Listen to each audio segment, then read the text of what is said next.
on this building, because I guess a lot of people weren't here in these previous sessions. My partner and I own this whole block, and this block has been a composition of 3 pieces of property. So there's a piece of land right there in the center. We bought that first.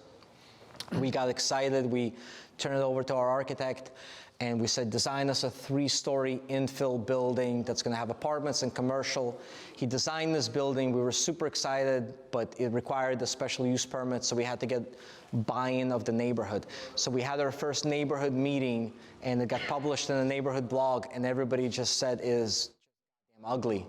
Because on 2 sides of the building, we had to put up walls with no windows because one was facing this building, right, and one was facing that little 1-story law office over there. So it was ugly, and we weren't getting community buy-in, and in all fairness, it was ugly. So then we ended up contacting the guy right there in the corner that owns the 1-story law office, and he wanted, it's a 900 square foot building, and in just horrible condition, he wanted $300,000 for it, which is, it's only like 4 times what it's worth, right? Maybe 5 times what it's worth. It's a super reasonable guy. So, but without that corner, our project really didn't work because that's a pivotal corner. If you're familiar with this neighborhood, this is probably the commercial corridor in this whole neighborhood, more so than Broad Street. I mean, this gets the highest traffic count. This is the most walkable. So if you're going to operate a business, you really want to be on the street. So we really wanted that corner. So I talked them down from $300,000 to $172,500. Because I guess I'm so charming, but it's still a very high price to pay, but we were willing to pay it because at that point we needed that piece. And we said, hey, we're not going to break ground for about 6 months, so you can stay here and run your law office out of here and we'll give you free rent. That was 3.5 years ago.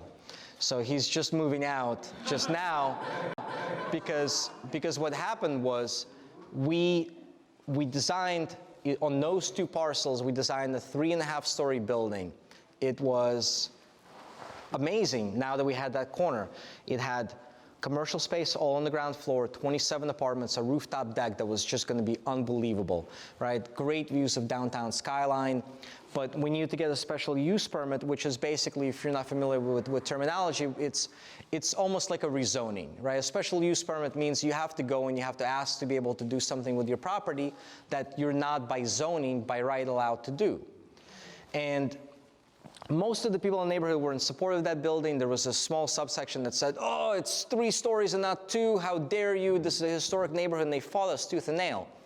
You also had to go through a committee of architectural review, which is a board of people that basically say what you can or can't do with your own property because it's in a historic district. So we finally got our special use permit, and the whole process took like 2 years.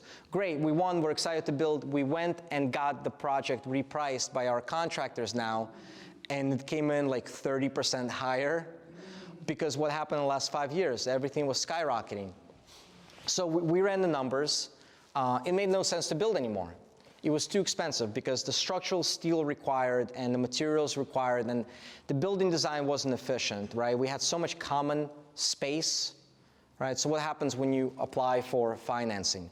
You're paying to build 40,000 square feet, but your leasable square footage is only 30,000 square feet.